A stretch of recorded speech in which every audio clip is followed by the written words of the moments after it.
Hello students, welcome to our classes. तो मैं आपकी खुशी दुबे। आज के क्लास में हम लोग क्या पढ़ने वाले हैं, सबसे पहले तो आप लोगों का स्वागत है हमारे चैनल केडी क्लासेस में। और जैसा कि आप लोगों का प्यार और सपोर्ट हमेशा से मेरे साथ रहा है एक गुड ब्लेसिंग के तौर पे, तो वो बस अपना हमेशा आप बनाए रखिएगा। और मेरा फुल सपोर्ट आप लोगों के साथ है। वीडियोस में थोड़ा लेट आगे पीछे चल रहा है, मुझे पता है। आप लोग यही सोच रहे होंगे मैम आप बोल रहे थे बट आपने दिया नहीं, लेट कर रहे हैं आप। इसलिए क्योंकि बहुत सारे चीजें, बहुत सारे आप देख रहे हो ना कितना जल्दी जल्दी सारा एग्जाम आ रहा है। हर चीज के लिए देखा जा रहा है ताकि कोई भी बच्चा फंसे ना, कोई भी बच्चा के लिए ऐसा ना हो कि नहीं इसके लिए कुछ नहीं कर पाए हम।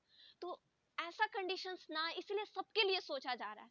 तो आई होप आप लोग माइंड नहीं करोगे और अपना सपोर्ट ऐसे ही बनाए रखोगे मेरे पे, और अपना प्यार ऐसे ही दोगे मुझे, जिसको हम लोग भोजपुरी में दुलार कहते हैं और हर लैंग्वेज में उसको दुलार कहा जाता है।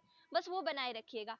आप हमारे चैनल पे अगर नए हो तो चैनल को सब्सक्राइब करके अपने फ्रेंड्स के साथ शेयर करके बहुत अच्छे से माइनर पेपर का क्लास आप हमारे साथ जुड़ के मोस्ट इंपॉर्टेंट क्वेश्चंस के साथ यहाँ पे कंप्लीट करेंगे, क्योंकि फॉर्म फिलअप स्टार्ट है आप लोग का सेमेस्टर 3 सेशन 22 से 26 का। तो आप लोगों का टाइम नहीं है ज्यादा। फॉर्म फिलअप इसका मतलब फरवरी में एग्जाम होगा, याद रखिएगा, फरवरी के लास्ट में। मेरा बात ये नोट आउट कर लीजिएगा, ठीक। तो चलिए हम लोग बात करेंगे, जैसा कि हम लोग गॉस थ्योरम का मोस्ट इंपॉर्टेंट क्वेश्चन, जैसा कि हम आपको पहले ही कह रहे हैं कि इलेक्ट्रोस्टैटिक जो चैप्टर कोई बच्चा अगर करके जाता है उसका 35 मार्क्स स्कोर हो जाता है, श्योर हो जाता है। वो आपका 35 मार्क्स स्कोर जो है वो श्योर हो जाता है। तो इसलिए इस चीज को अंडरस्टिमेट मत करिएगा। आप कोई भी तरह के गेस्ट पेपर लो, कोई भी पेपर लो, डजंट मैटर, क्योंकि 4 ईयर अंडर ग्रेजुएशन पॉलिसी के अंदर आपको एक चीज याद रखना है अपना, कि आप कॉपी भरने पे फोकस मत करिए। आप कॉपी भरने पे फोकस करोगे तो लेकिन आपका मार्क्स नहीं भरने वाला है। वो रिस्क जिसको कहते हैं ना, वो रिस्क लेने टाइप हो जाएगा। तो आपको वही सब चीज पढ़ाएंगे हम जो आपके लिए कंपलसरी है और जो आपके एग्जाम के पॉइंट ऑफ व्यू के लिए पॉइंट ऑफ व्यू से कंपलसरी है, और जिसका एग्जाम आपको एट द प्रेजेंट देना है, ठीक है। तो चलिए हम लोग बात करेंगे। ये जो आप क्वेश्चन स्क्रीन पे देख रहे हो, ये electric potential as a line integral of electric field. मैंने पिछले क्लास में कहा था कि ये क्वेश्चन एग्जाम के लिए इंपॉर्टेंट नहीं है, क्योंकि आप अगर गेस्ट पेपर उठा के देखोगे, प्रीवियस ईयर क्वेश्चन पेपर उठा के देखोगे, तो अरे भाई प्रीवियस ईयर क्वेश्चन पेपर है, इसका मतलब ये अब 4 ईयर अंडर ग्रेजुएशन पॉलिसी आ गया, तो इसका मतलब ये थोड़ी है कि पैटर्न चेंज हो जाएगा। पैटर्न बोलेगा दीदी गजब बात कर रहे हो मैम आप, पैटर्न तो चेंज हो ही गया। अरे भाई क्वेश्चन पूछने का तरीका जो है वो थोड़ा डेवलप होता है, लेकिन ऐसा इसका मतलब ये नहीं है कि पूरे डेवलप हो जाए। पूरा डेवलप हो ही नहीं सकता। बस उसका हर एक चीज को क्लू के फॉर्म में अब दिया जा रहा है कि बच्चे को क्लू मिले कि उसको लिखना कैसे है। तो बस आप लोग को वही चीज समझना है। ये क्वेश्चन आपके एग्जाम के पॉइंट ऑफ व्यू से इंपॉर्टेंट नहीं है, ठीक है। हम पहले भी बोले हैं, अगर टाइम बचा, लास्ट में टाइम बचा, क्या बचेगा ही, हम इसको सीरीज के फॉर्म में इसको करवा देंगे हम, ठीक है। तो हम लोग नेक्स्ट क्वेश्चन की ओर बढ़ते हैं। हमारा नेक्स्ट क्वेश्चन क्या है, ये हमारा जो नेक्स्ट क्वेश्चन था इसको हम लोगों ने कंप्लीट करा था। जो हमारा लेक्चर नंबर 9 था उसमें हम लोगों ने इस लेक्चर को कंप्लीट कर लिया है। आप उसको बहुत अच्छे से प्रिपेयर कर लेंगे। एक एक लेक्चर आपके कॉपी में कंप्लीट होना चाहिए, टोटल लेक्चर 1 से लेकर लेक्चर 9 तक, क्योंकि ये पूरा लेक्चर आपको 35 मार्क्स देगा। याद रखिएगा मेरा ये बात। ये जो क्वेश्चन है आपका 5 से 6 नंबर का होगा, बाकी स्टार्टिंग के जितने क्वेश्चन होंगे वो आपको 15 मार्क्स के 2 लॉन्ग क्वेश्चन होंगे। थोड़ी देर बाद खा लेंगे हम। तो ये क्वेश्चंस आप कर लीजिएगा। इस क्वेश्चंस को मैंने पिछले क्लास में इसको एक्सप्लेन करा है। आज के क्लास में हम लोग थोड़ा सा कैपेसिटर क्या होता है इसको थोड़ा जानेंगे। कैपेसिटर को ही कंडेंसर कहा जाता है। आप लोग अपने घर में डेली यूज में इसका यूज करते होंगे, फैन वगैरह में इसका यूज होता है, और भी चीजें में इसका यूज होता है। जो पंखा के ऊपर लगता है ना, एक स्टोर, एनर्जी स्टोर है ये कैपेसिटर का। एक सिंपल सा एक 1 वर्ड में अगर आंसर दिया जाए तो क्या दिया जाएगा, तो कैपेसिटर का 1 वर्ड में अगर हम आंसर देंगे तो क्या देंगे कि एनर्जी स्टोर करके रखता है, ठीक है। जैसे हम लोग के पास भी जैसे कहीं ना कहीं स्टमक में लीवर है, किडनी है, अलग अलग तरह के, जहाँ पे हर जगह अपना अपना सबका काम है। तो वैसे ये जो कंडेंसर है जिसको हम कैपेसिटर भी कहते हैं, याद रखिएगा कभी भी ये दोनों चीज़ अलग नहीं है। कैपेसिटर को ही कंडेंसर कहा जाता है, ठीक। तो ये क्या है कि ये क्या है, एक एनर्जी स्टोरर है। वन वर्ड आंसर कि ये एनर्जी को स्टोर करता है। अब कैसा एनर्जी? इलेक्ट्रिक एनर्जी को स्टोर करके रखता है और समय पे, क्योंकि अगर हम लोग फैन को जैसे स्विच देते हैं तुरंत करंट उस कंडेंसर में पहुंचता है और वो कंडेंसर या फिर कैपेसिटर जिसको बोल रहे हैं हम, उसके थ्रू पूरा फैन में वो मूव करके फैन को स्टार्ट कर देता है। ठीक है, कभी आप देखियो, अगर मान लीजिए हम कंडेंसर ही हटा देंगे तो क्या आपका फैन चलेगा? नहीं चलेगा, वो खराब हो जाएगा, वो चलेगा ही नहीं। तो वो क्या करता है, एनर्जी को स्टोर करता है, क्योंकि कभी कभी क्या होता है कि हम लोगों को उतने ही न्यूट्रिएंट्स चाहिए जितना हमारी बॉडी को नीड है। ज़रूरत से ज़्यादा न्यूट्रिएंट्स ले लेने के बाद हालत और तबीयत दोनों बहुत ख़राब हो जाता है। ठीक है, तो चलिए इस कैपेसिटर को, यही चीज़ हम यहाँ पे समझेंगे। यहाँ पे मैंने लैंग्वेज का लिखा हुआ है। मैंने बार बार एक चीज़ को अपने लेक्चर्स में कहा है कि आप लोग ध्यान से मेरी बात को सुनिए। A capacitor is a device for store charge. मैंने कहा ना, इलेक्ट्रिक एनर्जी जिसको कह रहे हैं, जिसको चार्ज को वो स्टोर करके रखता है। कंफ्यूज मत होइएगा ये दोनों वर्ड में कि दीदी आपने अभी थोड़ी देर पहले मैम आपने एनर्जी कहा, वो मैंने आपको इसलिए कहा क्योंकि इलेक्ट्रिक का जो एनर्जी होता है वो चार्ज के फॉर्म में होता है। ठीक है, तो इसीलिए यहाँ पे चार्ज क्या है हमारा पता नहीं क्या हो गया।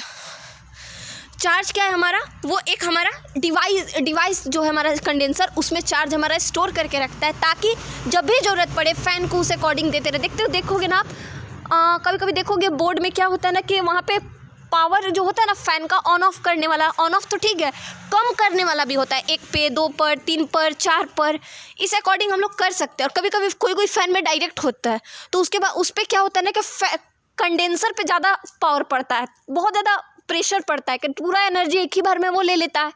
और जब वो पूरा एनर्जी एक ही बार में ले लेता है, वो तो ऑलरेडी ले लेगा जब तक इलेक्ट्रिक फ्लो उसमें हो रहा है।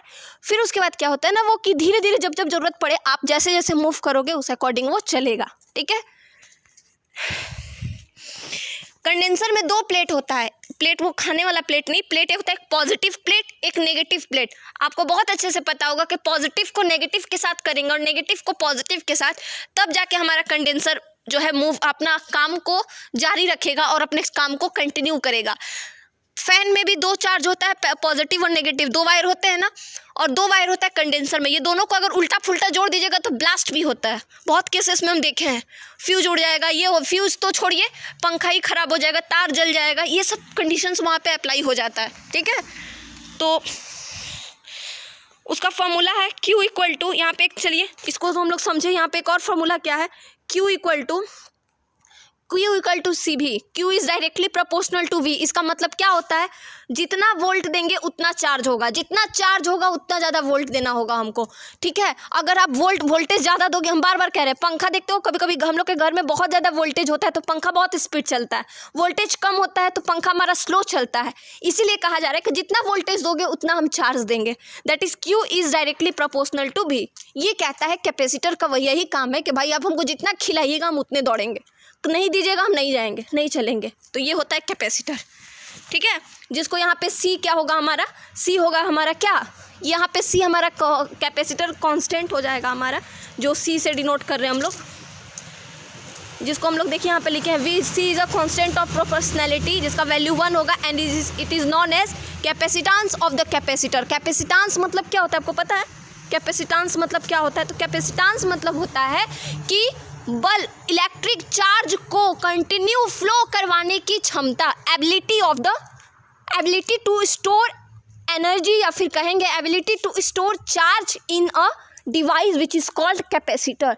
ऐसी कैपेसिटी, ऐसा एबिलिटी जो कि क्या कर रहा है, चार्ज को अपने अंदर स्टोर करने के वो प्रोसेस को जारी रख रहा है, दैट इज कैपेसिटेंस। एंड जहां पे कर रहा है दैट इज कैपेसिटर। बुझा गया, आई होप बुझा गया होगा।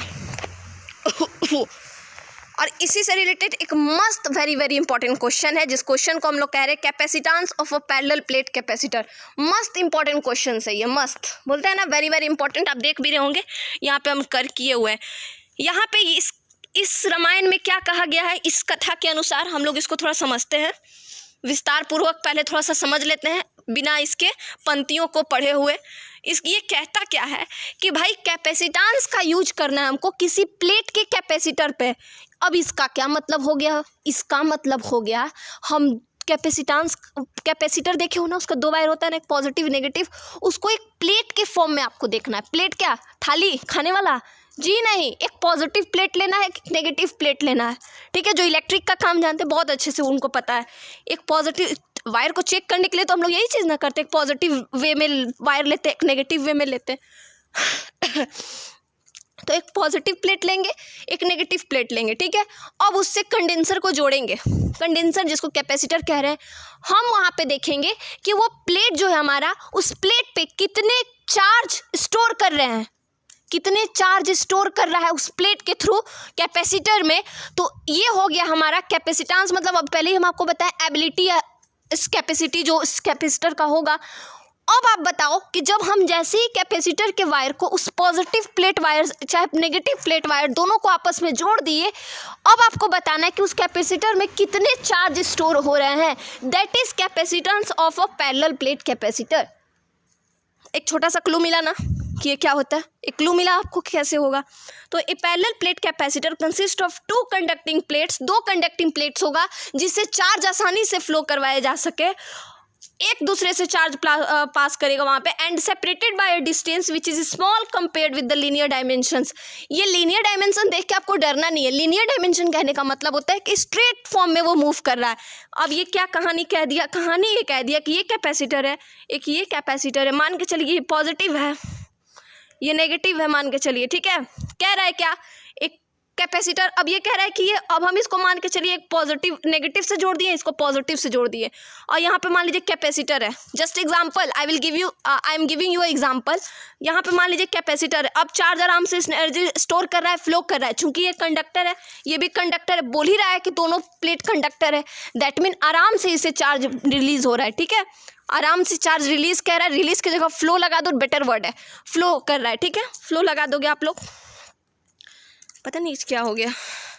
तो वही चीज़ कह रहा है कि लीनियरली मूव कर रहा है। मतलब क्या कि लीनियरली कहने का मतलब एकदम स्ट्रेट मूव कर रहा है लीनियरली डायमेंशन में। अगर ये ऐसे जा रहा है तो ऐसे ही जा रहा है, ऐसे आ रहा है तो ऐसे जा रहा है, वापस अपना मूव करते जा रहा है, तो इसको बोलते हैं लीनियरली, ठीक है। एकदम प्लेन सरफेस पे लीनियर ही मूव करता है कोई चीज़। अब आगे की बात करें, आगे देखिए यही चीज़ है ना, अभी हम आपको यही चीज़ दिखाए ना। अब कहता है कि इन दोनों के डिस्टेंस को कह दिए डी। ये दोनों प्लेट का जो डिस्टेंस है आपस में, उसको क्या कह दिया हम लोग, डी। याद रखिएगा, अपना जो भी अल्फ़ाबेट लीजिएगा ABCDEF तक, डॉट डॉट डॉट जितना भी जेड तक लिख लीजिएगा, वो जो भी आप लीजिएगा उसको बीच बीच में आप चेंज मत कर दीजिएगा, ठीक है। डी लेके बना रहे हैं तो डी लेके ही बनाइए, कैपिटल डी लेके बना रहे हो तो कैपिटल डी लेके ही आप लोग बनाना। जो लोगे वही लेके आगे प्रोसेस तक चलिएगा, क्योंकि आपके एक एक चीज़ को नोटिस किया जाएगा, ठीक है। I need water, leave it. The electric field intensity between two closely spaced parallel plate is vacuum. अब एक चीज़ और, अब का एक क्वेश्चन यहाँ से अगर हम पूछा जाए तो क्या पूछा जाएगा कि इलेक्ट्रिक फील्ड, आपको ये प्लेट दिख रहा होगा ना कि बहुत दूर पे है, रियलिटी में प्लेट इतना दूर पे नहीं है, क्योंकि हम कॉपी में पूरा सटा के अगर बना देंगे तो आपको समझ में नहीं आएगा। डिस्टेंस बहुत कम है, बहुत कम मतलब negligible, you can say negligible, ठीक है, बहुत कम है, नाक के बराबर डिस्टेंस इन लोग दोनों के प्लेट के बीच में है। मान लेते हैं वो जो नाक के बराबर डिस्टेंस उसको स्मॉल डी मान लेते हैं, और कह रहे हैं हम कि the electric field intensity between two closely spaced parallel, इन दोनों प्लेट कैपेसिटर के बीच की जो इलेक्ट्रिक फील्ड इंटेंसिटी है वो खाली है। क्यों खाली है भाई, क्योंकि दोनों प्लेट इतना ज़्यादा अटैच ही हो गया है ना कि जितना चार्ज इधर से निकल रहा है भाई उसमें घुस जा रहा है, उससे निकल रहा है तो इसमें घुस जा रहा है। अरे भाई, मेरे कहने का मतलब ये है कि मान के चलिए अगर हम आपको रेस में दौड़ा रहे हैं, ठीक है, जस्ट एग्जांपल, आपको रेस में दौड़ा रहे हैं, एक जगह से पूरा दौड़ के आप गए, ठीक है, आपको थकने का मौका ही नहीं दिया, आपको गाड़ी में बैठा दिए, फिर कुछ दूर आगे ले गए, आप रेस्ट कर लिए, फिर दौड़ा दिया आपको। अरे भाई, आपको मौका देंगे तब ना आप थकोगे, गिरोगे, रुकोगे, आपको मौका ही नहीं दिए हम। पानी फ्लो कर रहा है, किए जा रहा है, उसको स्टॉप करेंगे तब ना वो अपना डायरेक्शन चेंज करेगा या फिर कुछ वैसा इफेक्ट दिखेगा।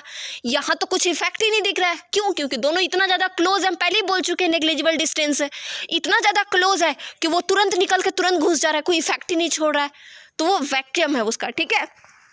यही चीज़ कह रहा है। ए हमारा क्या है, ए हमारा एरिया है, जितना एरिया में ये फ्लो कर रहा है, मतलब प्लेट का एरिया, चार्ज के फ्लो करने का एरिया हम नहीं बात कर रहे, प्लेट का एरिया, ठीक है। चार्ज क्यों फ्लो कर रहा है, और वही यहाँ पे देखिए, यहाँ पे हम लोग एक वर्ड यूज़ किए, चूंकि ये लीनियर फ्लो कर रहा है, मतलब स्ट्रेट के फॉर्म में फ्लो कर रहा है, तो यहाँ पे एक डेंसिटी आएगा हमारा, linear charge density, that is sigma equal to Q by A. मतलब जितना चार्ज होगा उतना कम एरिया, मतलब जैसे जैसे चार्ज बढ़ेगा हमारा एरिया कम होते जाएगा। बार बार हम कह रहे हैं, क्योंकि जितना ज़्यादा चार्ज बढ़ रहा है इसका मतलब दोनों में और ज़्यादा अटैचमेंट होगा, क्योंकि भाई ये भी पॉजिटिव है, ये नेगेटिव है, ये पॉजिटिव है, ये नेगेटिव है, दोनों जितना ज़्यादा क्लोज होते जाएगा उतना ज़्यादा एरिया कम होते जाएगा। वही चीज़ कह रहा है कि जितना ज़्यादा चार्ज बढ़ेगा दोनों के बीच में अट्रैक्शन उतना ही ज़्यादा होते रहेगा। ठीक है, अब यही चीज़ को यहाँ निकाले। अब इन दोनों का जो चूंकि यहाँ पे डिस्टेंस तो हमको देखना ही है कि कितना क्या हो रहा है, तो डिस्टेंस मतलब पोटेंशियल डिफरेंस। पोटेंशियल डिफरेंस कहने का मतलब दोनों पहले जितना था अब कितना हो गया वो देखना होगा आपको। तो वही चीज़ को यहाँ पे निकाले हम। तो आप देख सकते हो यहाँ ये कहानी को मैंने गढ़ दिया, क्यों के जगह पे उसका अपना वैल्यू को ये भी के जगह पे हम लोग E/D लिख सकते हैं, और फिर इसको किस अकॉर्डिंग कैसे क्या कर दिया आप यहाँ पे ध्यान से देखिए, सारा पीछे के इक्वेशन से इक्वेट किए हैं और यहाँ पे ये हमारा बन गया। ठीक है, निकल गया हमारा पैरेलल प्लेट कैपेसिटर। वैल्यू को इधर उधर मत कीजिएगा, इसलिए ध्यान से यहाँ पे आराम से देखिए, समझिए, पढ़िए, डाउट लगे पूछिए। ठीक है, तो मिलते हैं आपसे अपने नेक्स्ट वीडियो में, नेक्स्ट लेक्चर नंबर 11 में। तब तक के लिए आप हमारे साथ बने रहिए। जय हिंद।